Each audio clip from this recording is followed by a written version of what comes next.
Las neuronas son las células principales de nuestro sistema nervioso. Su funcionamiento determina cómo entendemos el mundo que nos rodea y las respuestas que generamos ante los diferentes estímulos. Las neuronas se comunican entre sí mediante un proceso denominado sinapsis, enviándose información de unas a otras a través de los axones, una especie de cablecitos que las entrelazan. Si, por ejemplo, vamos caminando por la calle y se nos presenta un obstáculo ante el cual debemos actuar de manera rápida para no caernos, el cerebro ordena al cuerpo cambiar el recorrido para esquivar el peligro, para lo cual requiere que miles de neuronas se comuniquen entre sí en milésimas de segundo, intercambiando vesículas sinápticas que almacenan las señales químicas que contienen las órdenes. Entender cómo opera la sinapsis es fundamental para comprender el funcionamiento normal del sistema nervioso, y solo sabiendo cómo trabajan nuestras neuronas cuando están bien, podemos tratar las patologías surgidas cuando fallan. Federico Francisco Trigo Quiñones quería ser futbolista, como casi todos los niños uruguayos. Sin embargo, se anotó en la Facultad de Medicina con la intención de convertirse en médico deportólogo y allí descubrió que lo suyo era el laboratorio.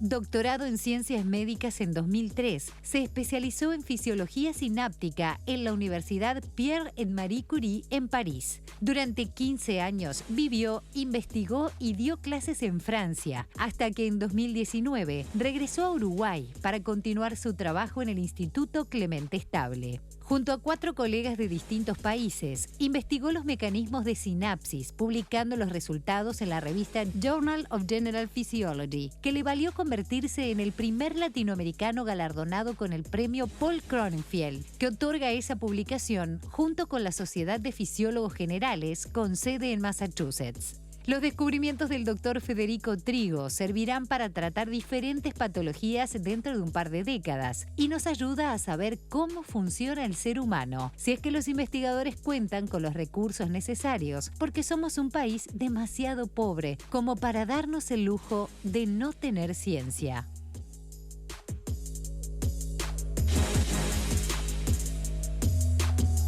Y estamos recibiendo con mucho gusto en La Mañana en Casa a Federico Trigo. Federico, buen día, bienvenido, un placer realmente tenerte aquí en el programa.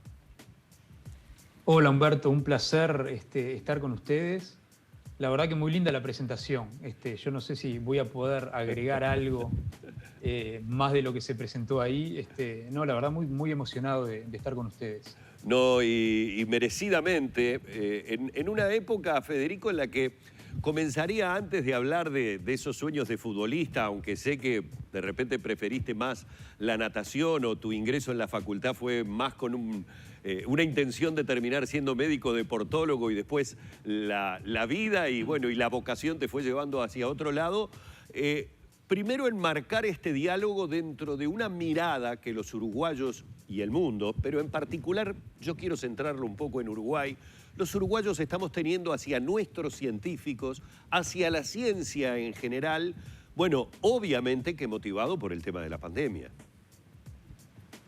Sí, claro. Yo creo que el rol de los científicos es siempre importante, independientemente de momentos particulares, pero sí, la pandemia evidentemente ha resaltado el rol de muchos colegas investigadores que han hecho un aporte significativo y que continúan haciendo un aporte significativo ahora en relación a esta pandemia en particular. Entonces es verdad que la visibilidad de nuestra tarea ha aumentado muchísimo y bueno, nada, eso es importante porque yo siempre digo que los científicos no somos muy buenos comunicando y eso lo tenemos que aprender porque me parece que forma parte de nuestra tarea la de simplemente explicarle a la gente lo que hacemos, ¿verdad? Porque la mayoría de los fondos que nosotros obtenemos para hacer nuestras investigaciones, que en Uruguay son magros, pero son fondos públicos, ¿verdad? Claro. Entonces, nada, tenemos que sí salir, explicar y dar la cara. Y yo, nada, quiero como ciudadano uruguayo en general, yo no formo parte de estos compañeros científicos que han aportado mucho a la pandemia, porque no soy microbiólogo ni virólogo, pero le quiero agradecer a ellos porque porque el trabajo que están haciendo ha sido fundamental. Así que gracias a todos los compañeros que han aportado en esta pandemia. Pero, Federico, en alguna medida, y te confieso que para tener este diálogo, obviamente tuve que introducirme y leer sobre un tema que me era bastante ajeno, o sea, desde Claude Bernard para acá, traté de introducirme un poco, él como padre de la fisiología moderna, de qué nos servía la fisiología, en qué aportaba las ciencias biológicas, en qué aporta a la medicina. Y por allí, por ejemplo, aparece la palabra inmunología. Entonces, de alguna manera, evidentemente, el trabajo, ese estado fisiológico que se puede tener o el estado patológico, de alguna manera tienen puntos de contacto. Es decir, definime un poco el trabajo, en este caso, neurofisiología, nos permite conocer cosas que después, a mediano o largo plazo, determinan, sí, el famoso tema de la aplicación útil de la fisiología, ¿no? Claro. Bueno, vos ahí mencionaste a Claude Bernard, que capaz que fue uno de los primeros fisiólogos, ¿verdad? Entonces, vos fijate que en la época de este investigador no se sabía cómo se producía la circulación de la sangre. No se tenía idea, ¿verdad? Se hablaban de humores, pero algo que para el común de la gente ahora, seamos o no seamos investigadores, es sumamente conocido, ¿verdad? Que es el corazón el que impulsa la sangre. Primero la sangre pasa por las arterias, después nutre los tejidos, pasa por las venas y vuelve al corazón. Eso hace 300 años no se conocía. Y fue la investigación de gente, de los primeros fisiólogos, que permitió conocer eso que ahora nos parece tan fundamental en relación al aparato cardiovascular, y que justamente es fundamental, evidentemente, para tratar patologías vinculadas justamente al aparato cardiovascular. Entonces, en mi caso particular, yo estudio la fisiología del sistema nervioso. Ajá. Es sencillamente cómo funciona el sistema nervioso. ¿Verdad? La fisiología es la ciencia que estudia el funcionamiento normal de las células, de los órganos y de los tejidos. Y la neurofisiología se dedica particularmente al estudio de la función normal, repito, del sistema nervioso. Es simplemente eso. Y después, dentro de los que hacemos neurofisiología, habemos investigadores que tenemos aproximaciones diferentes, ¿verdad? Claro. Porque, por ejemplo, en la clínica también se hace neurofisiología. Los electroencefalogramas, los estudios de potenciales auditivos, eso lo hace el neurofisiólogo clínico, ¿verdad? Nosotros tenemos una aproximación que es un poco más reduccionista, porque nosotros, queremos entender el mecanismo íntimo, entonces vamos a disecar, el cerebro de un roedor, y vamos a registrar con electrodos, ¿verdad?, la actividad eléctrica de las neuronas. Y Federico, entonces la neurofisiología es eso. Y es la neurofisiología la que te lleva a Francia, la que te lleva a París, de alguna manera. Es la neurofisiología la que me lleva a Francia, sí. Yo me formé en el departamento de fisiología de la Facultad de Medicina, donde sigo teniendo grandes amigos y donde tuve docentes absolutamente brillantes, no solamente en el departamento de fisiología, sino en el departamento de bioquímica, de biofísica, genética, en fin. Y bueno, me apasionó desde ese momento lo que nosotros llamamos las materias básicas, ¿verdad? Que son esas primeras materias que uno estudia cuando se integra a la Facultad de Medicina. Y bueno, fue ahí que me integré a trabajar en el laboratorio, en uno de los laboratorios de neurofisiología en la facultad. Entonces participaba también un poquito en las tareas docentes, primero como grado 1 y después como grado 2. Y después tuve la suerte de participar en un curso en Brasil junto a dos compañeros docentes en esa época de la facultad, Javier Nogueira y Gonzalo Budelli. Y quiero resaltar estos dos nombres porque, Javier sigue trabajando en histología en la Facultad de Medicina, y Gonzalo Budelli es un investigador uruguayo que estuvo mucho tiempo en Estados Unidos y que acaba de volver al Uruguay, entonces por eso lo quiero resaltar. Claro. Entonces, en ese curso donde yo participé en Brasil, conocí a quien sería a la postre mi director de tesis, Alain Marty, también un tipo al que le tengo mucho cariño, porque nada, generamos una relación de amistad y además de una relación de trabajo. Y con él hice mi tesis en París, dedicado específicamente al estudio de la sinapsis. Donde permaneciste muchos años trabajando, ¿no? Donde al final sí, nos quedamos muchos años, hice mi tesis, bueno, después hice un pequeño periodo postdoctoral y después, bueno, pasé ahí unos concursos como sucede en todos lados y logré, nada, ganar ese cargo de investigador.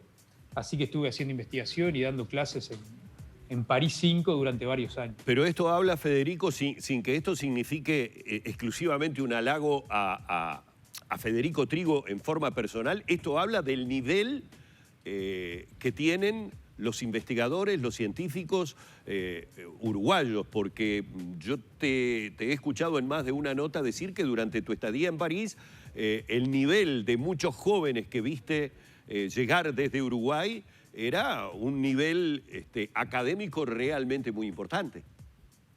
Claro, sí, es un halago al sistema educativo uruguayo, ¿no? Ajá. Bueno, yo no quiero hablar de otros países, digo, porque tampoco conozco la realidad exacta, pero evidentemente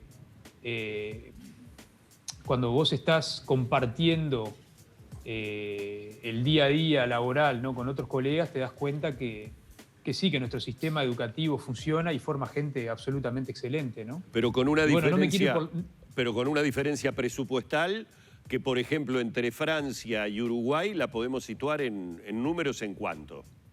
Sí, bueno, yo qué sé, mirá, a ver, para ser bien concreto, sí, proyectos de investigación en Francia son, digamos, 10 o 15 veces en dólares americanos, por decir algo, mayores que acá en Uruguay, ¿verdad? Entonces sí, hay una diferencia que es grande. Entonces yo por eso siempre digo, bueno, vos podés tener ideas originales, pero en definitiva siempre necesitas la plata para comprar equipos y mantenerte al día, ¿no? Porque eso es fundamental. Ahora la evolución tecnológica sucede de manera muy rápida.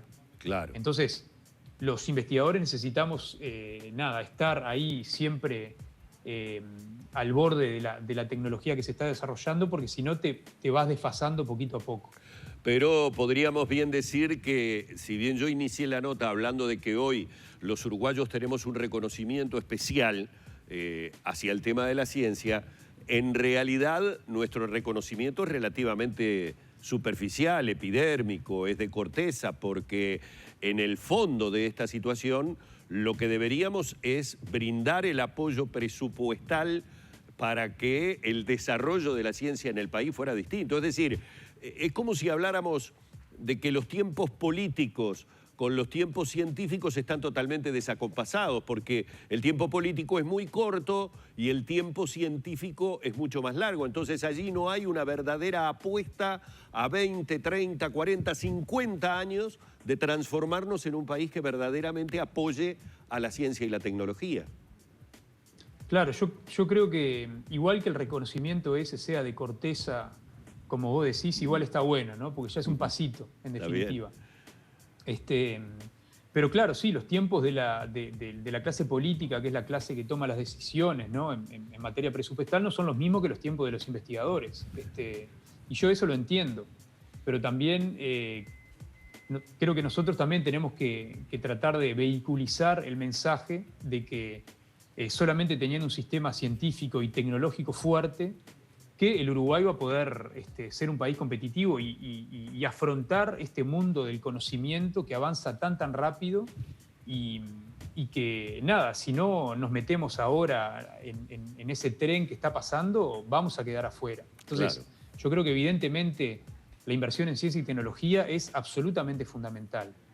Y creo también, y lo digo con muchísimo respeto, que si no entendemos eso, creo que estamos cometiendo un error y bueno, y es también un poco irresponsable. Y yo digo, los ejemplos, por supuesto, que sobran, ¿no? Cuando uno piensa en la primera revolución industrial, bueno, se generó porque se inventó la máquina a vapor. O sea, se entendió que en un momento cuando se calentaba el agua se generaba vapor y eso generaba energía cinética, ¿verdad? La energía que produce el movimiento. Y ahora los avances son muchísimo más rápidos, ¿verdad? Sí. Entonces, yo, claro, quisiera vehiculizar el mensaje y tratar de convencer a los políticos de que en realidad la inversión en ciencia y tecnología, a pesar de que los resultados no se vean en un plazo inmediato, es una inversión que es fundamental para el futuro del país. Y repito, y yo lo digo con muchísima humildad, esto no lo digo yo, ¿verdad? Lo dice gente mucho más reconocida que yo y lo hacen los países tal vez más avanzados del mundo. Claro, pero podríamos llegar a soñar o a pensar que con una inversión adecuada el material humano por lo menos existe. Mirá qué locura te voy a decir, como para pensar, por ejemplo, en que Uruguay pueda producir una vacuna. Y bueno, sí, de nuevo, no es mi ámbito, ¿no? Pero, sí. Pero bueno, el Uruguay produce vacunas de uso veterinario, ¿verdad? Ajá. Y si uno piensa en la vacuna con la que nos estamos vacunando la mayoría de los uruguayos actualmente, que es la vacuna de esta empresa china Sinovac, esta vacuna yo tengo entendido que es una vacuna a virus muerto, o sea, es una tecnología relativamente vieja y conocida, ¿verdad? Entonces, uno diría que con el expertise, con la capacidad científica de toda esta gente que ha participado tan activamente en la pandemia, nosotros, en otras condiciones, podríamos capaz que haber participado en la carrera de producir una vacuna. Claro. Y eso hubiese significado un ahorro y ganancia absolutamente colosal para el país, me parece. Pero bueno, eso habría que preguntárselo específicamente a la gente que ha participado, a los virólogos y a los microbiólogos en general, ¿verdad? Claro. No me quiero desviar de alguna manera del motivo principal de este encuentro, de este diálogo, que era lo que veíamos un poco en el informe, y es la importancia de un reconocimiento que me gustaría que nos lo explicaras, porque no solamente es un reconocimiento de una publicación muy prestigiosa, sino que conlleva además, de alguna forma, el reconocimiento y el aplauso de tus colegas. Claro, efectivamente, sí. Bueno, antes que nada, sí, ese reconocimiento es un reconocimiento colectivo, es individual, pero bueno, el reconocimiento yo lo considero colectivo porque se premió a este paper, a este trabajo científico en el que participamos 5 investigadores, ese es el primer punto.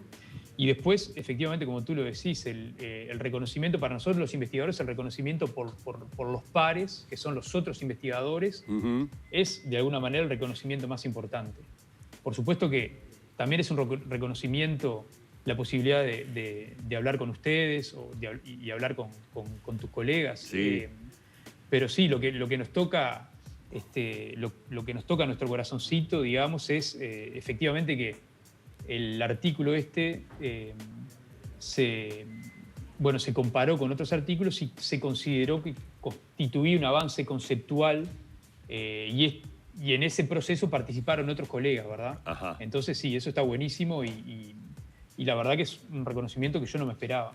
Tu aporte, para entenderlo, digamos, un poco más terrenalmente, puede ayudar, por supuesto que habrá que esperar la evolución científica y los años, pero puede ayudar en el tratamiento, digamos, de algún tipo de patología específica.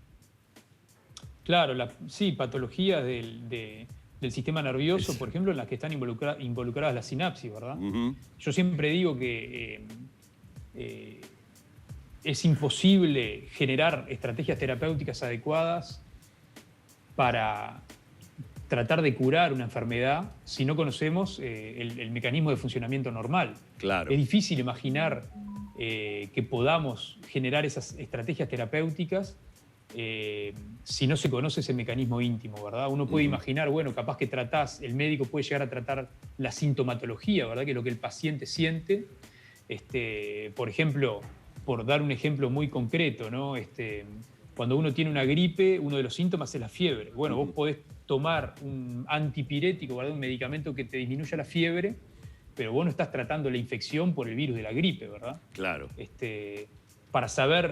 Para tratar esa infección por el virus de la gripe tenés que saber cómo ese virus ataca tus células y cómo las infecta, ¿verdad? Exacto. Entonces, bueno, con la sinapsis pasa un poco lo mismo.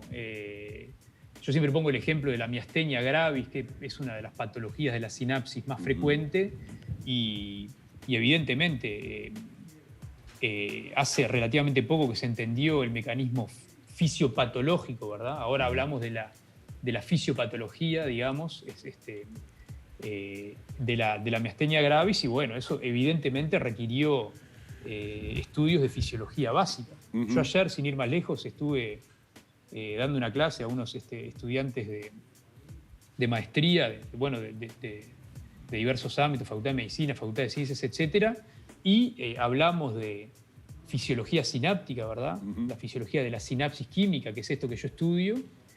Y yo empiezo, cuando les cuento sobre esto, empiezo hablándoles de artículos científicos que se publicaron en los años 50 y que usaban como modelo una sinapsis en la rana, ¿verdad?